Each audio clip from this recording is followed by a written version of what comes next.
कालच्या लेक्चरला आपण काय बघितलेलं होतं, की सर्व्हिस पोर्टफोलिओ म्हणजे काय असतं? त्याच्या अंडर सर्व्हिस कॅटलॉग असेल, सर्व्हिस पाईपलाईन असेल किंवा रिटायर्ड सर्व्हिस म्हणजे काय असतं? या सगळ्या गोष्टी आपण कालच्या लेक्चरला बघितल्या होत्या. तर आजच्या लेक्चरला आपल्याला जो फर्स्ट युनिटमधला जो लास्ट जे काही 3-4 पॉइंट्स आहेत, ते आपल्याला बघायचे आहेत. त्यातला पहिला पॉइंट आहे, तो म्हणजे डेव्हलपमेंट ऑफ स्ट्रॅटेजिक असेट्स म्हणजे काय असतं? ओके. आता डेव्हलपमेंट ऑफ स्ट्रॅटेजिक असेट्स. आता स्ट्रॅटेजिक असेट्स म्हणजे काय असतं किंवा असेट्स म्हणजे काय असतं हे मी तुम्हाला ऑलरेडी सांगितलेलं होतं. ओके. आठवते कोणाला असेट्स म्हणजे काय होते ते सांगितलेलं होतं मी. आठवतंय?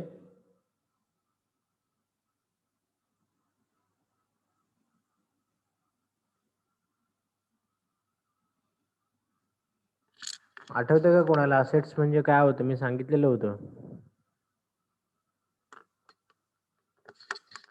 ठीक आहे. असेट म्हणजे अशी एखादी गोष्ट असते, आपण असं म्हणू शकतो की एखादी व्हॅल्युएबल थिंग असते किंवा व्हॅल्युएबल पर्सन असतो. तुमच्या सर्व्हिसला कन्सिडर केलात तर ते व्हॅल्युएबल थिंग असू शकते कोणतीही. त्याला तुम्ही असेट म्हणता. ओके. तर तुमचे जे स्ट्रॅटेजिक असेट्स आहेत, मग ते तुम्ही कसे डेव्हलप केले पाहिजेत? तर त्यांनी बघा काय दिलं त्याच्यामध्ये. तर strategic assets is a portfolio strategy. Strategic asset काय असतं, की जी पोर्टफोलिओची जी स्ट्रॅटेजी असते, त्याला तुम्ही काय म्हणता? स्ट्रॅटेजिक असेट्स म्हणता. Okay. Strategic asset is a portfolio strategy that includes setting target allocations for various asset classes. Strategic असेटमध्ये काय असतं, की स्ट्रॅटेजिक असेटला काय म्हणतात? तर सर्व्हिस किंवा तुम्ही म्हणू शकता पोर्टफोलिओ स्ट्रॅटेजी तुम्ही बोलू शकता. त्या पोर्टफोलिओ स्ट्रॅटेजीमध्ये काय-काय येतं, की it includes setting target allocations for various asset classes. म्हणजे जे डिफरंट टाइपचे असेटचे क्लासेस आहेत, त्या क्लासेससाठी किंवा वेगळ्या टाइपच्या असेट्ससाठी तुम्ही काय करता? एक टार्गेट अलोकेशन करता. ओके. किंवा एक टार्गेट सेट करता. ओके. आणि त्याच्यानंतर ते टार्गेट सेट झाल्यानंतर तुमचा जो पोर्टफोलिओ स्ट्रॅटेजी असेल त्याला काय करता? पिरियॉडिकली रिबॅलन्स करता. म्हणजे तुमच्या गरजेप्रमाणे त्याला तुम्ही तुमच्या स्ट्रॅटेजीला काय करता? बॅलन्स करता. समजलं? स्ट्रॅटेजिक असेट म्हणजे काय असतं पुन्हा म्हणतो? पोर्टफोलिओ स्ट्रॅटेजी असते आणि त्या पोर्टफोलिओ स्ट्रॅटेजीमध्ये काय केलं जातं, की डिफरंट टाइपचे जे असेट्स आहेत त्यांच्यावरती त्याच्या रिलेटेड जे त्यांचे टार्गेट्स असतील ते टार्गेट सेट केले जातात आणि टार्गेट सेट केल्यानंतर त्याला काय केलं जातं? तुमच्या स्ट्रॅटेजीला काय केलं जातं? पिरियॉडिकली बॅलन्स केलं जातं. Okay. The service plays the role of belt that engage service asset with the customer assets. Okay. काय त्याने सांगितले, तुमची जी सर्व्हिस असते ती एका बेल्ट सारखा रोल प्ले करत असते. म्हणजे काय? तर तुमचे जे स्ट्रॅटेजिक असेट्स आहेत त्यांना सर्व्हिस सोबत धरून ठेवण्याचं काम ॲज वेल ॲज तुमचे जे कस्टमर्स आहेत त्यांना पण जोडून ठेवण्याचं काम काय करत असतात? स्ट्रॅटेजिक असेट्स करत असतात. ओके. मग त्याच्यासाठी काय तुम्हाला त्यांनी काय सांगितलंय, तुमची जी मेन सर्व्हिस असते, ती सर्व्हिस कशासारखी काम करत असते का बेल्टसारखी काम करत असते. मग ती सर्व्हिस काय करते, तुमच्या स्ट्रॅटेजिक असेटला पण धरून ठेवण्याचं काम करते, ॲज वेल तुमचे कस्टमर्स आहेत त्यांना पण जोडून ठेवण्याचं काम करते. ओके. नंतर त्यांनी काय सांगितलंय, service agreements or contracts define the rule of engagement. म्हणजे काय, तुम्ही सर्व्हिस देताना तुम्ही काहीतरी ॲग्रीमेंट्स करता, तुम्ही कोणत्यातरी कस्टमरसोबत कॉन्ट्रॅक्ट करता. मग त्याच्यामध्ये काय सांगितलेलं असतं, की तुमचे जे रूल्स आहेत ते तुम्ही त्याच्यामध्ये मेन्शन केलेले असतात. ओके. सो असे सगळे पॉईंट या डेव्हलपमेंट ऑफ स्ट्रॅटेजिक असेट्समध्ये त्यांनी दिलेत. ओके. तर थोडक्यात तुम्हाला या पॉईंटमध्ये नीट एक्सप्लेन काय करायचं आहे, की जे सर्व्हिस असेट्स आहेत ते सर्व्हिस असेट्स म्हणजे काय असतं. ओके. त्याच्यानंतर म्हणजे ते जे सर्व्हिस असेट्स आहेत ते कस्टमर सोबत कसे एंगेज होतात त्याच्यासाठी तिथे एक डायग्राम दिली. तर मी जे तुम्हाला आता बेल्टवालं सेंटेन्स वाचून दाखवलं त्याच्यासाठी तिथे एक बुकमध्ये डायग्राम दिले. त्या बुकमध्ये त्यांनी काय केलंय, सर्व्हिस असेट्स आणि कस्टमर असेट्स यांचा फ्लो दाखवलाय. ओके. सर्व्हिस असेट कसं टाय अप करतं कस्टमर असेट्स सोबत आणि त्याच्यामुळं काय होतं की सर्व्हिस बेल्ट तयार होतो. ओके. आता तुमची जी सर्व्हिस आहे ती कशावर डिपेंड असते, तुमच्या प्रोव्हायडरवर किंवा तुमच्या मटेरियलवर डिपेंड असतं. ओके. आणि कस्टमर असेट कशावर डिपेंड असतं, तुमचा सर्व्हिसचा परफॉर्मन्स कसा आहे याच्यावर डिपेंड असतं. तर हेच सगळे एक्सप्लेनेशन त्यांनी त्या डायग्राममध्ये शॉर्टमध्ये दिले. ओके. त्याच्यानंतरचा जो आपला पॉइंट आहे तो आहे प्रिपरेशन फॉर एक्झिक्युशन. ओके. तुम्हाला कुठलेही ऑपरेशन सर्व्हिस जर का तुम्हाला एक्झिक्यूट करायचं असेल तर त्याच्यासाठी हा पॉईंट दिला आहे प्रिपरेशन फॉर एक्झिक्युशन. ओके. आता ह्याच्यामध्ये तुम्हाला त्यांनी दोन पॉईंट्स तुम्ही सांगितलेत त्यांनी. स्ट्रॅटेजिक असेसमेंट म्हणजे काय असतं, ओके, आणि सेटिंग ऑब्जेक्टिव्ह कुठले कुठले ऑब्जेक्टिव्ह तुम्ही सेट करायचे असतात ते त्यांनी या पॉईंटमध्ये सांगितले.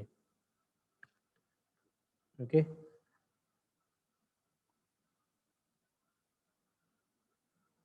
ठीक आहे.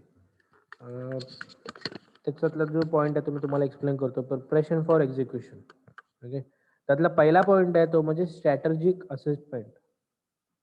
ओके.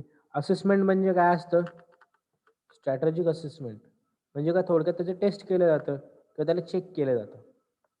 ओके. असेस केलं जातं थोडक्यात. मग आता त्यांनी काय दिलंय बघा, in a service strategy a provider should first take careful look at what it does already. म्हणजे काय, जो सर्व्हिस स्ट्रॅटर्जीमध्ये काय बघावं लागतं तुम्हाला, प्रोव्हायडरनी पहिल्यांदा हे चेक करायचं असेल किंवा तुम्ही केअरफुली, तुम्ही समजा प्रोव्हायडर आहात, मग तुम्ही प्रोव्हायडर असताना तुम्हाला काय चेक करायचं असेल की तुम्ही ऑलरेडी कुठल्या गोष्टी केल्यात तुमच्या सर्व्हिसच्या रिलेटेड, तुमची सर्व्हिस स्ट्रॅटर्जीच्या रिलेटेड, त्या तुम्हाला पहिल्यांदा चेक करायच्या असतात. आणि हीच गोष्ट काय आहे ते स्ट्रॅटेजिक असेसमेंटमध्ये येते. तुम्ही सर्व्हिस किंवा स्ट्रॅटर्जी फिक्स करताना तुम्ही अगोदरच्या तुमच्या स्ट्रॅटर्जीज काय होत्या याचा विचार करून नेक्स्ट स्ट्रॅटर्जी फिक्स करायच्या असतात. ओके. म्हणजे त्या केअरफुली लक्षात घेऊन तुमच्या ज्या अगोदरच्या स्ट्रॅटर्जीज आहेत त्या केअरफुली लक्षात घेऊन तुम्हाला काय करायचं असतं, पुढच्या स्ट्रॅटर्जीज फिक्स करायच्या असतात. ओके. आणि सेटिंग ऑब्जेक्टिव्ह मध्ये त्यांनी काय सांगितले की तुमच्याकडे 4 टाईपचे कॉमन ऑब्जेक्टिव्ह असतात. ओके. पहिलं आहे सोल्युशन, सेकंड आहे स्पेसिफिकेशन, थर्ड आहे नीड्स आणि फोर्थ आहे बेनिफिट्स. या चारही ऑब्जेक्टिव्हचा तुम्हाला विचार करायचा असतो किंवा तुम्ही ज्यावेळेस सर्व्हिस स्ट्रॅटर्जी फिक्स करता, सर्व्हिस स्ट्रॅटर्जी फिक्स करताना तुम्ही ज्यावेळेस तुमचे ऑब्जेक्टिव्ह ठरवता त्यावेळेस ते 4 ऑब्जेक्टिव्ह कशावर डिपेंड असतात, तुमचे सोल्युशन्स, स्पेसिफिकेशन काय आहे, नीड्स काय आहेत आणि बेनिफिट्स काय आहेत याच्यावर डिपेंड असतात. ओके. तर पहिलं सोल्युशन्स म्हणजे काय असतं की आता तुम्ही बघा, एखादा प्रॉब्लेम आला, आता तुम्ही सर्व्हिस स्ट्रॅटर्जी फिक्स करताना तुम्ही काय करता, आता समजा ज्यावेळेस एखादी तुम्ही आयडिया अप्लाय करता किंवा तुम्ही काय करता, एखादा प्रॉब्लेम आला, समजा तुम्ही मॅन्युफॅक्चरिंग करताय आणि कंपनीमध्ये मॅन्युफॅक्चरिंग करताना समजा तुम्हाला एखादा प्रॉब्लेम आला, तर तुम्ही काय करता, त्याला अल्टरनेट मेथड शोधून ठेवता. ओके. तसं सोल्युशन्समध्ये काय सांगितले की अल्टरनेट सोल्युशन्स तुमच्याकडे असले पाहिजेत. ओके. सेकंड आहे स्पेसिफिकेशन्स. तुम्ही कुठल्या स्पेसिफिकेशन्सची सर्व्हिस प्रोव्हाइड करणार आहात ते तुमचे एक स्पेसिफिक तुमचे काहीतरी लिमिट्स असतात. तुम्ही या स्पेसिफिकेशनचा, आता बघा तुम्ही वायफाय प्रोव्हायडर किंवा इंटरनेट प्रोव्हायडर बघा, तुम्हाला काय वेगळ्या वेगळ्या स्पेसिफिकेशनच्या सर्व्हिस प्रोव्हाइड करतो. म्हणजे काय, सर्व्हिस प्रोव्हाइड करताना स्पेसिफिकेशन्स काय आहेत हे पण तेवढंच इम्पॉर्टंट असतं. थर्ड आहे नीड्स. कस्टमरच्या नीड्स काय आहेत. ओके. कॉलेजमध्ये मला इंटरनेट कनेक्टिव्हिटी घ्यायची आहे तर मला 50 MBPS लागेल. घरी मला जास्त काही काम नाही, घरी फक्त सर्फिंगसाठी घ्यायचं आहे, मग तेवढं कस्टमरला नीड आहे का, नाही आहे. मग ही नीड सर्व्हिस प्रोव्हायडरने ओळखली पाहिजे. सर्व्हिस स्ट्रॅटर्जी जेव्हा फिक्स करतात तेव्हा ही तिन्ही गोष्टी बघितल्या जातात. आणि चौथा म्हणजे तुम्ही या सगळ्या तिन्ही गोष्टी सेट केल्यानंतर तुम्हाला किती बेनिफिट होतोय, ही चौथा पॉईंट आहे. ओके. ज्यावेळेस तुम्ही तुमचे ऑब्जेक्टिव्ह फिक्स करता, ज्यावेळेस तुम्ही तुमची स्ट्रॅटेजीज फिक्स करता, त्यावेळेस तुम्हाला त्याचं सोल्युशन काय असेल किंवा अल्टरनेट सोल्युशन फिक्स करावं लागतं. त्याच्यानंतर तुम्ही कुठल्या स्पेसिफिकेशनची सर्व्हिस प्रोव्हाइड करणार आहात ते तुम्हाला फिक्स करावं लागतं. त्याच्यानंतर कस्टमरच्या नीड्स काय आहेत त्याच्याप्रमाणे तुम्हाला सर्व्हिस प्रोव्हाइड करता आली पाहिजे हे फिक्स करावं लागतं. आणि फोर्थ काय, सोल्युशन असेल, स्पेसिफिकेशन, नीड्स असतील, या सगळ्या ओळखल्यात तुम्ही, पण तुम्हाला त्याच्यापासून बेनिफिट्स काय आहेत हे नंतर ओळखावं लागतं. ओके. आणि त्याच्यानंतरचा आपला पॉइंट आहे तो म्हणजे critical success factors, complexity. Okay. Complexity and critical success factors. आता कॉम्प्लेक्सिटी म्हणजे काय असतं, तुम्ही बघा, कुठलीही आय टी मधली ऑर्गनायझेशन जर कन्सिडर केलात तर ती आय टी मधली ऑर्गनायझेशन कशी असते, कॉम्प्लेक्स असते. कॉम्प्लेक्स असते म्हणजे काय असतं, ती जी एकच सिस्टम असते ती पूर्ण सिस्टम व्हेरियस टाईपच्या कंपोनंट्सनी बनलेली असते. ओके. किंवा तुमची जी ऑर्गनायझेशन असते त्याच्यामध्ये छोटे छोटे छोटे छोटे खूप सारे कंपोनंट्स असतात. मग त्या कंपोनंट्समध्ये कशाला तुम्ही इन्क्लूड करू शकता, तुमच्याकडे पीपल असतात म्हणजे माणसं असतात तुमच्या सर्व्हिस किंवा तुमच्या ऑर्गनायझेशनमध्ये काम करणारी. हा पण एक तुमच्या ऑर्गनायझेशनचा कंपोनंट आहे. तुम्ही वेगळ्या वेगळ्या प्रोसेस फॉलो करता, तो पण एक कंपोनंटच आहे. तुम्ही वेगळ्या वेगळ्या टेक्नॉलॉजीज फॉलो करता, तो पण एक कंपोनंट आहे. असे खूप सारे कंपोनंटनी बनून काय असते, एक आय टी ऑर्गनायझेशन बनलेली असते. त्याच्यामुळे काय होतं, त्याच्यामध्ये एक पॉईंट होतो, that is complexity. Okay. Complexity reduce. आता कॉम्प्लेक्सिटी म्हणजे काय असतं की किती कॉम्प्लेक्स आहे एखादी सिस्टम, किती कॉम्प्लेक्स आहे म्हणजे त्याच्यामध्ये जेवढे जास्त कंपोनंट तेवढे जास्त कॉम्प्लेक्सिटी एखाद्या ऑर्गनायझेशनची. ओके. ऑर्गनायझेशन जितकी मोठी असते, जितके नंबर ऑफ पीपल त्याच्यामध्ये काम करत असतात, जितके जास्त नंबर ऑफ प्रोसेसेस ते फॉलो करत असतात, तेवढीच कॉम्प्लेक्सिटी जास्त असते. मग ती कॉम्प्लेक्सिटी रिड्यूस करण्यासाठी तुम्हाला काय करावं लागतं, you need to interact with other components. Okay. तुम्ही ज्यावेळेस दुसऱ्या कंपोनंट्स बरोबर इंटरॅक्ट करता, समजा एखादा माणूस आहे तो एखादी प्रोसेस हँडल करतोय, मग ती प्रोसेस हँडल करताना काय केलं पाहिजे, त्यांनी केअरफुली हँडल केली पाहिजे. ओके. आणि तो कसा असला पाहिजे, स्किल्ड असला पाहिजे. समजलं. तर कॉम्प्लेक्सिटी रिड्यूस करण्यासाठी काय केलं पाहिजे, जे तुमच्याकडे कंपोनंट आहेत ते कंपोनंट एकमेकांशी इफिशियंटली इंटरॅक्ट झाले पाहिजे. ओके. आणि अजून एक त्याच्यामध्ये इम्पॉर्टंट गोष्ट आहे की तुमचे जे कंपोनंट आहेत ते कंपोनंट एकमेकांवर इंडिपेंडंट असले पाहिजे, तरच कॉम्प्लेक्सिटी रिड्यूस होऊ शकते. जर ते डिपेंडंट असतील तर एक सिस्टम फेल झाली, ओके, तर त्याच्याबरोबरची त्याच्यात कनेक्टेड असणारी दुसरी जी सिस्टम आहे किंवा दुसरा जो कंपोनंट आहे तोही फेल होऊन जाईल. त्याच्यामुळे तुमची जी सिस्टम आहे ती सिस्टम कशी असली पाहिजे, इंडिपेंडंट असली पाहिजे. जरी कॉम्प्लेक्स असेल तरीही ती सिस्टम इंडिपेंडंट असली पाहिजे. ओके. मग कॉम्प्लेक्सिटी रिड्यूस करण्यासाठी अजून काय करू शकता तुम्ही, तुमच्यामध्ये कोऑर्डिनेशन प्रॉपर असलं पाहिजे, तुमच्या त्या सिस्टमवर कंट्रोल असला पाहिजे. त्यातलाच एक पॉईंट आहे, सब पॉईंट, तो म्हणजे कोऑर्डिनेशन आणि कंट्रोल. ओके. कोऑर्डिनेशन म्हणजे काय असतं, समजा तुमच्याकडे स्टाफ असेल तुमचा, तुम्ही वेगवेगळ्या प्रोसेसेस, वेगवेगळ्या टेक्नॉलॉजीज फॉलो करत असाल. ओके. मग त्या स्टाफचं एकमेकांसोबत कोऑर्डिनेशन कसं आहे. ओके. जर स्टाफचं एकमेकांसोबत कोऑर्डिनेशन चांगलं असेल तर त्या अल्टरनेटिव्ह काय होईल, त्या प्रोसेस सोबत जे कोऑर्डिनेशन असेल तुमच्या लेबर्सचं ते पण चांगलं असणार आहे. ओके. आता तुम्ही जर बघितलं की स्टाफचं कोऑर्डिनेशन चांगलं असेल तर अल्टिमेटली त्याचं काय होतं की तुमच्या पूर्ण सिस्टमवर कंट्रोल राहतो. ते कसं करतात, एकमेकांना मॅनेज करून काय करतात, पूर्ण सिस्टमवर कंट्रोल ठेवण्याचं काम करतात. ओके. आणि जर तुम्ही कॉम्प्लेक्सिटी म्हणजे तुम्ही कॉम्प्लेक्सिटी समजा नीट मॅनेज केलात, कॉम्प्लेक्सिटीला तुमच्यामध्ये कोऑर्डिनेशन चांगला असेल किंवा तुमच्याकडे कंट्रोल जो काय असतो तो चांगला असेल, तर तुम्ही काय करू शकता, तुमच्या ज्या ऑर्गनायझेशनची जी काय व्हॅल्यू आहे ती व्हॅल्यू प्रिझर्व करू शकता. ओके. इट मीन्स व्हॉट, तुमचे जे स्टँडर्ड्स आहेत ते स्टँडर्ड्स तुम्ही काय करू शकता, प्रिझर्व करू शकता किंवा मेंटेन ठेवू शकता. त्याचा एक सब पॉईंट आहे तो म्हणजे प्रिझर्विंग व्हॅल्यू. ओके. ती तुम्ही तुमच्या सिस्टमची व्हॅल्यू प्रिझर्व कशी करून ठेवू शकता, तर तुम्ही काय जे डेव्हिएशन्स येतात तुमच्या सिस्टममध्ये त्यांना रिड्यूस करून किंवा तुमची जी ऑपरेशनल इफेक्टिव्हनेस आहे तो मेंटेन ठेवून तुमची इफिशियन्सी मेंटेन ठेवून, ओके, तुमचे जे हिडन कॉस्ट आहेत त्या कमी ठेवून किंवा त्यांना रिड्यूस करून तुम्ही काय करू शकता, तुमच्या सिस्टमची जी व्हॅल्यू आहे ती प्रिझर्व करू शकता. समजलं? तर असा हा एक पॉइंट होता. त्याच्यानंतरचा जो पॉइंट आहे तो म्हणजे रिस्क. रिस्क म्हणजे काय असतं?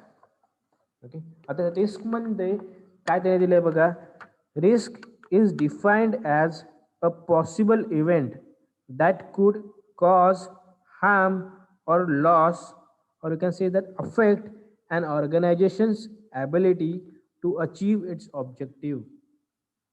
ओके, रिस्क म्हणजे काय असतो, असा एक पॉसिबल इव्हेंट असतो ज्या इव्हेंटमुळं जो इव्हेंट काय करतो, तुमच्या ऑर्गनायझेशनला तो इव्हेंट कॉज करू शकतो किंवा तुमच्या ऑर्गनायझेशन तो इव्हेंट लॉस करून देऊ शकतो किंवा तुमच्या ऑर्गनायझेशनला तो जो इव्हेंट असतो तो काय असतो, अफेक्ट करू शकतो. अशा इव्हेंटला तुम्ही काय म्हणता, रिस्क म्हणता. ओके, तुमची जी ऑर्गनायझेशनची जी एबिलिटी असते, तुम्ही काय, तुमची ऑर्गनायझेशन काय आहे, इफेक्टिव्हली वर्क करते. ओके, पण कुठला तरी क्रिटिकल सक्सेस किंवा तुम्ही म्हणू शकता कुठला तरी फॅक्टर कन्सिडर करून ती काय करत असते, तुमच्या ऑब्जेक्टिव्ह किंवा गोल फिक्स केलेले असतात. पण तो ज्यावेळेस फॅक्टर कसा असतो, त्याच्यामध्ये रिस्क असते. ओके, त्याच्यामध्ये तुमचा लॉसही होऊ शकतो. मग अशा पॉसिबल इव्हेंटला तुम्ही काय म्हणता, रिस्क म्हणता. ओके, आणि मगाशा पॉईंट मधला अजून एक पॉईंट तुम्हाला सांगायचा राहिला, that is critical success factor म्हणजे काय असतं. ओके, क्रिटिकल सक्सेस फॅक्टर तुम्ही ऐकला असेल, मला वाटतंय की तुम्हाला झाला असेल. क्रिटिकल सक्सेस फॅक्टर म्हणजे काय असतं तुम्हाला माहिती आहे? क्रिटिकल सक्सेस फॅक्टर म्हणजे काय असतं? क्रिटिकल सक्सेस फॅक्टर म्हणजे काय असतं इन शॉर्ट, की असे एलिमेंट जे ऑर्गनायझेशनला किंवा त्याच्या प्रोजेक्टला एखाद्या त्याची जे स्पेसिफिक गोल्स आहेत ते अचीव करण्यासाठी काय करतं, मदत करतं.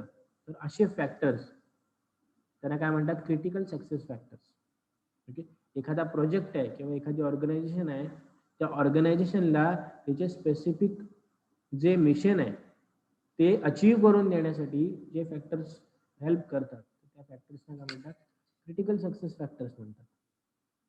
ओके, इन शॉर्ट तुम्ही काय, ऑर्गनायझेशनला त्याचे स्पेसिफिक जे गोल्स आहेत ते अचीव करायचे असतील, ओके, तर काय करावं लागतं, क्रिटिकल किंवा की सक्सेस फॅक्टर्स त्यांना म्हणतात, ते कन्सिडर करावे लागतात.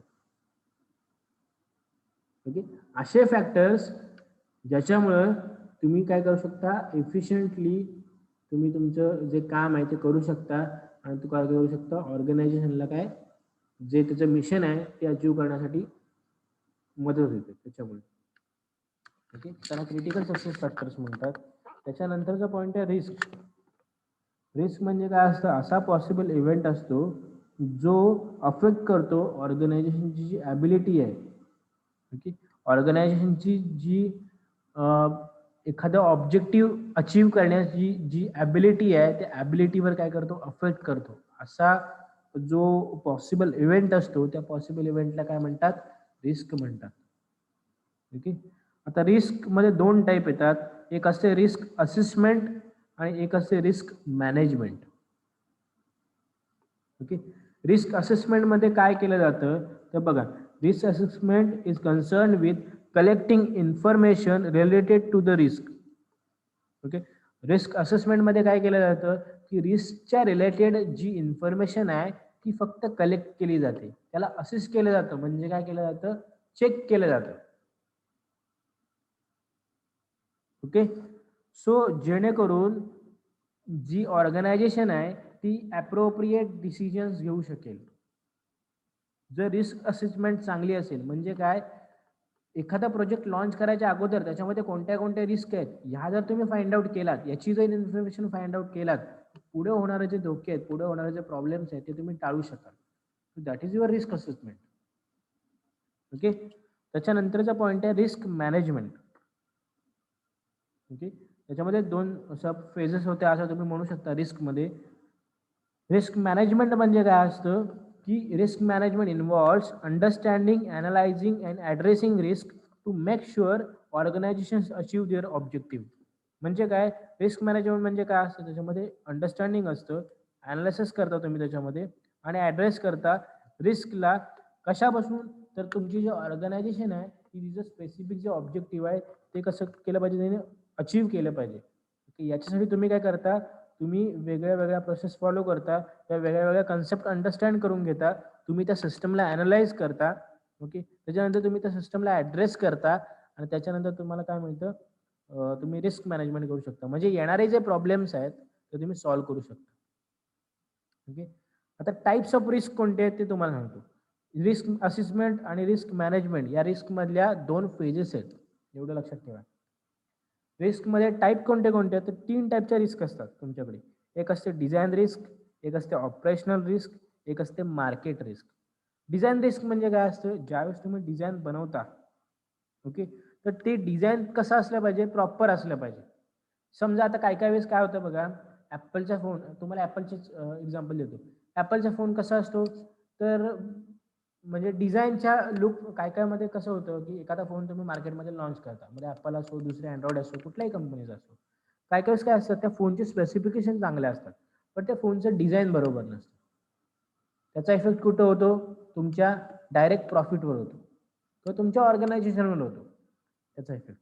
तसंच ऑपरेशनल रिस्क म्हणजे काय, काय काय याच्यामध्ये फोनमध्ये फोन चीप असतो, त्याची प्राईस कमी असते. ओके, प्राईस ठीकठाक असते तुम्ही म्हणू शकता, पण त्या फोनमध्ये कसं असतं, एवढे फंक्शनॅलिटी चांगली नसते. त्याचं डिझाईनही ठीकठाक असतं, पण फंक्शनली तो प्रॉपर वर्क करत नसतो. अल्टरनेटली याचा इफेक्ट कशावर होतो, तुमच्या ऑर्गनायझेशनवर होतो. थर्ड आहे मार्केट रिस्क. तुमच्याकडे डिझाईनही चांगलं आहे, तुमच्या मोबाईलची फंक्शनॅलिटीही चांगली आहे, पण तरीही तुमचा मोबाईल विकला जात नाही आहे. That is your market risk.